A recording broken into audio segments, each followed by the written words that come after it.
आजपासून उद्धव ठाकरेंनी फुटीर खासदारांच्या मतदारसंघात सभा सुरू केल्यात। यवतमाळ आणि वाशिममधून संजय देशमुख आणि एकनाथ शिंदेंवर ठाकरेंनी हल्लाबोल केला। घरात सोयरीक आहे असं सांगून देशमुखांनी गद्दारी केली ही टीका उद्धव ठाकरेंनी केली आहे। बघूयात। आईची शपथ घेऊन जर एक गद्दारी करणार असेल तर खरोखर आईला काय वाटत असेल? तुम्ही त्याला जा विचारलं पाहिजेस, मी तुला निवडून आणलेस का, तू माझ्याशी गद्दारी केलीस? फुटलेले खासदार संजय देशमुखांच्या यवतमाळ वाशिम मतदारसंघात उद्धव ठाकरेंनी सभांचा धडाका सुरू केला। यवतमाळच्या सभेत उद्धव ठाकरेंनी संजय देशमुखांची क्लिप ऐकवली, ज्यात माझ्या आईच्या सांगण्यावरून उद्धव ठाकरेंसोबत आणि शिवसेनेसोबत गेल्याचं संजय देशमुख म्हणतात। त्यामुळे आईची शपथ घेऊन संजय देशमुखांनी गद्दारी केली असा हल्लाबोल उद्धव ठाकरेंनी केलाय।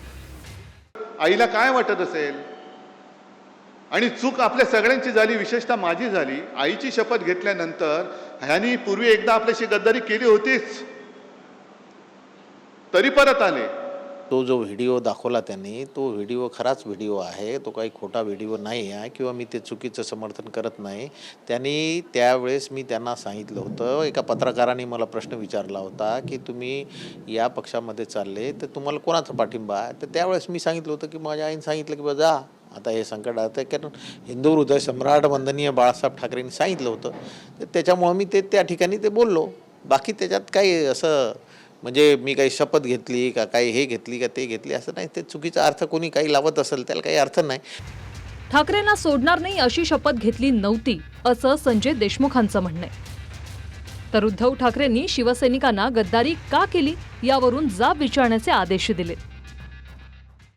हा गद्दार जिथे सापडेल तिकडे तुम्ही त्याला जा विचारलं पाहिजेस, मी तुला निवडून आणलेस का, तू माझ्याशी गद्दारी केलीस?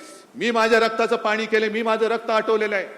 समोरनं पैसे अरे आत्ता तुला मिळतायत, त्यावेळेला मला सुद्धा जर पैसे मिळाले असते तर मी सुद्धा तुला पाडू शकलो असतो, पण मी भगव्याला आणि शिवरायाच्या निष्ठेला जागलो म्हणून, आणि म्हणून तू खासदार झालाय। तुला काडीची किंमत नव्हती, तू बोल तू गद्दारी का केलीस? पुढचे 3 वर्ष हा कार्यक्रम तुम्हाला करावा लागेल। आहे हिंमत तुमच्यामध्ये? तेव्हा सुद्धा कामं केले म्हणून लोकांनी निवडून दिलं ना, कामच केले नाही तर लोक निवडून देत नाही।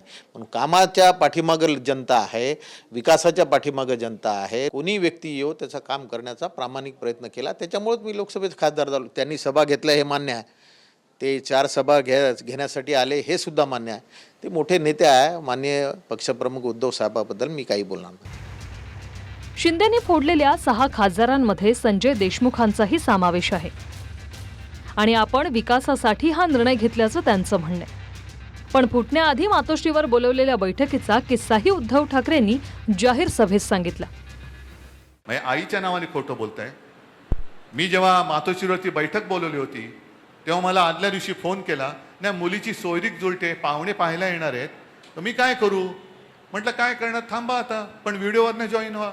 हे सगळं खोटं बोललेले, कारण सोयरीक स्वतःची जुळवत होते, खोक्यांची बोलणी चालू होती, हुंडा किती देणार, देण्या घेण्याच्या गोष्टी करायला पाहुणे जाणार होते। हे नमक हराम पाहुणे या नमक हरामाच्या घरी जाणार होते भाव ठरवायला।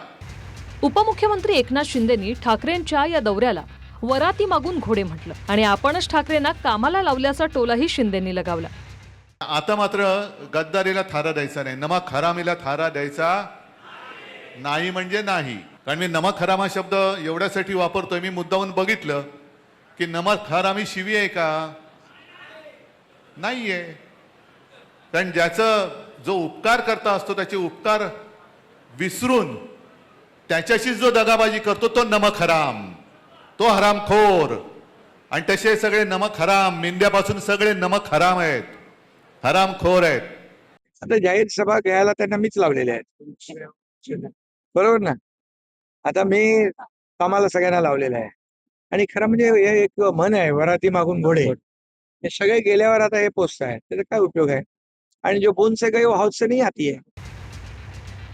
पुढच्या 3 दिवसात फुटलेल्या खासदारांच्या मतदारसंघात उद्धव ठाकरे सभा घेणार आहेत आणि 2029च्या लोकसभा निवडणुका लक्षात घेऊन 3 वर्ष यात 6 मतदारसंघांकडे ठाकरेंचं अधिक लक्ष असेल। यवतमाळहून विवेक गावंडेसह विठ्ठल देशमुख, TV9 मराठी, वाशिम।